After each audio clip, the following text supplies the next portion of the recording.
Good afternoon, good morning, good evening, from wherever you are joining us from. This is your host of Leadership Files, Noah Global. Today we are talking to a Namibian youth leader, community leader, and activist. Her name is Leena Amwaalwa. She is the People's Ambassador.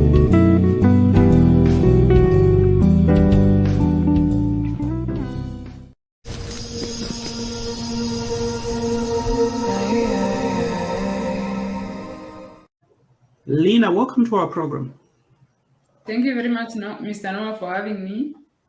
Yeah, we are certainly happy that you are joining us remotely. So I know the time difference, so we're gonna go ahead and jump into the conversation and get going. So tell us a little bit about your background. All right. So I am from Namibia, and I'm originally from the northern part of the country, and I'm of the Awambo descent. It is one of the largest community here in Namibia. So I'm a trained labor and industrial relations practitioner, which means I'm the lady that is supposed to defend the Labor Act and the provisions of the labor policies. So, in short, that is really my background in education. That's good. That's good. Yeah. So tell us a little bit about Namibia, because some people may not know anything about Namibia. What type of country is Namibia? Namibia is a very beautiful country with a population of about 2.7 million people. We are mostly known for our natural resources, such as the golden brown dunes of Swakopmund. We are also known for our marine resources, and we are also known for our diamond, our juicy beef, and really the hospitality of the people. So if you come to Namibia, those are some of the things that you easily be able to tell when you are entering. You'll be able to easily tell just from the hospitality of the people how they are helping you, how they are handling you. We are a very friendly nation. That's good. Good to know. Good to know. Yeah. So now that at least we've cleared out the preliminary questions, we're going to jump into the conversation here and tell us a little bit about your organization and what you do. All right. So we are the Conscious Millennials. It's a group of, it's actually a civil society movement, which is women-led and actually young women-led. And it was formed in 2020. It actually came about when I saw the World Health Organization when they've announced the cervical cancer elimination strategy, where they were calling people to nominate monuments in their country where they can put up a tier light, which is a cervical cancer awareness color. So I responded, and from there, the Conscious Millennials was formed. We got together and we started working on various awareness activities. And one of our activities or our operation is that we go out in the community, we print flyers, and we go out in the community, mostly those who are not in the position to get access to information. So what we do is we distribute information flyers, and we also distribute ribbons, awareness ribbons, and we conduct health education where it's possible. The idea is mainly for women empowerment purposes, because we are of the opinion that a woman who is informed about her health is an empowered woman who will really go on to lead healthy communities and contribute to national sustainable development. One of the reasons we also work on a cervical cancer awareness campaign is because we would like to encourage women to get screened for early detection purposes and save lives, because cervical cancer is really one of the cancers that can be treated, but unfortunately we keep losing lives. And the reason, one of the main contributors is the fact that there is a lack of information. So we are trying to close that gap. Yeah, it's good. Good. I think cervical cancer and cancer in general, I think there's much education that we need, especially on not only in Namibia, but on the African continent, because I think previously Africa was mostly prone to infectious disease, but now we are seeing chronic conditions on the continent. So you're doing a good job, at least to sensitize our people in that regard. So, can you tell us a little bit about what leadership means to you? To me, okay, leadership is known as, is traditionally known as a way, of leading a group of people or leading an organization. But to me, leadership is one's ability, to stand up, to apply their skills, their experience, and their gifts with the purpose of creating change in their community. And by community, I'm talking about, say, a school, for example. It can be a village. It can be, say, your country in general, or you can even be at home. So to me, leadership is not just about, say, fancy suits, boardrooms, and briefcases. No, it's about standing up and deciding that you need to impact, you need to effect change in your community, and that is leadership.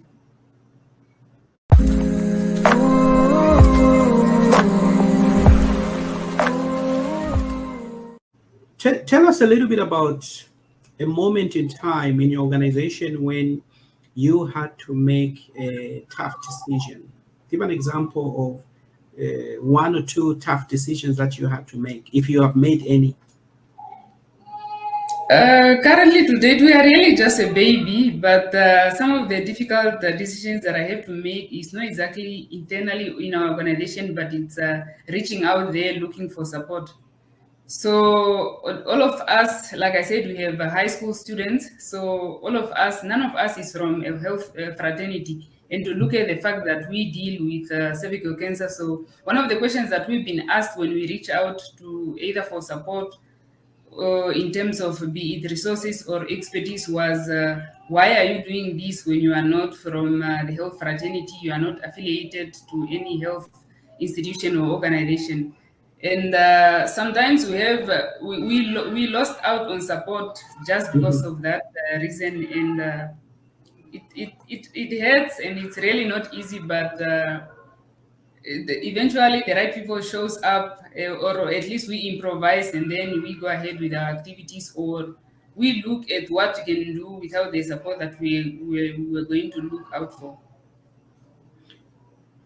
Yeah, yeah, I know sometimes people may be hesitant to offer assistance, but I think the good thing is you don't stop. You keep going, you continue, you reach out to others. So tell us, what are some of the successes that you have? Because I think the products that you are distributing to the young girls, talk a little bit about your success. All right, so one of our successes as an organization was actually just in 2020 when we established the World Health Organization featured us in their newsletter, showcasing our activities to say this is what happened in Namibia, this is what the Conscious Millennials are doing. And by that time, we were really only four. So we didn't even have a crowd, but they looked at what we did and they thought it was worth celebrating, and to us, that is a milestone. Individually, some of my accomplishments was early this year, actually just last month in August, when I was appointed to the national committee that was mandated to draft the National Cervical Cancer Elimination Strategy Plan that is in Namibia. So that is really a milestone from our side, and actually from our organization as well. One of my accomplishments was when I was able to acquire or to raise 20,000 Namibian dollars for a sanitary pads project. Now, this is really a milestone because to me it was just an idea on paper. And Mhm. when I looked at how it was gaining form and it really becoming a reality, that is really an accomplishment. And I was only able to do that in a couple of months, not even in a year. It was just in a couple of months, and the 20,000 Namibian dollar was it went to benefiting 250 rural school girls, whereby every child received 100 sanitary pads. That is actually a consignment enough to cover her for a year. The idea was to ensure that girls stays in school, and at least for a longer period of time. It's good to know. It's good to know. So I know like the sanitary pads, it's something that is a necessity that women need to have. So it's good that you are going out there and distributing. So can you share with which type of schools are you taking these to schools, or how is the distribution done? No, the distribution, actually, my target was just one school, but then I realized that they had less kids than what I was able to acquire or to raise. So I'm taking it to two schools. They are actually in Onamtai Seket, that is in Oshana region. And I'm going to, or I'll ensure that every child gets a pack, which is of 100 sanitary pads, which are actually locally produced. Oh, that's good. That's good. So these are not coming from other countries. They are being No. produced right there in Namibia. Yes. That's very good. That's very good because I know most of our African countries. I think most of the things they are always coming from outside. So it's a great thing that you have these things right there in the background. So that's good.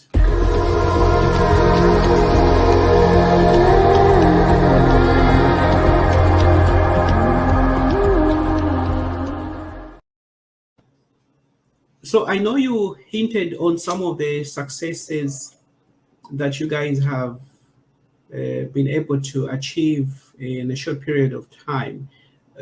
Are there some other successes that you wish to share with us? Yeah, one of our successes, or what I can call a success, was January Cervical Cancer Awareness Month. And Mhm. so, using the little resources that we have, yearly this year in January, we went out in the community, mostly targeting the low income settlements in Bentu. And we were able to at least impact the lives of plus minus maybe 3,000 women there and men as well. It was great to see that men were also interested in our campaigns, in our activity. So that is another milestone. All we had was just an idea on paper, and we took it out there and we really made an impact. And actually, from there, a lot of people started noticing what we were doing. And I think that was what also led to me having been invited to be part of the cervical cancer elimination strategy plan drafting committee. So that is really an accomplishment in our book. So where is the cervical cancer drafting strategy now? Like, has it been implemented or it's still being worked on? Okay, no, it's actually still just being looked at. It's not yet the finalized. Ours was just to draft, and then the right people will go through, and then they will see how it can be finalized, so then it can go to the public. But with the drafting, we are done, or we finished that in the sometimes last month. Okay, okay, that's good. So are you working with other organizations, or how is the funding thus far? Do you have funding coming in, or how are you raising money to buy these products? Yeah, most of what we use is actually just us chipping in and contributing. And I mostly cover most of the fundings personally. In terms of having donors, we don't have that, at least not yet. And I understand we are still at the beginning of our activities, but currently all our activities are self-funded. It's always a good thing to put in your own resources sometimes, so that at least when the donors come in, they'll be able to see that, oh, these guys, at least they're serious, they are putting in their own effort, they are not just sitting waiting for money to come in from the donors.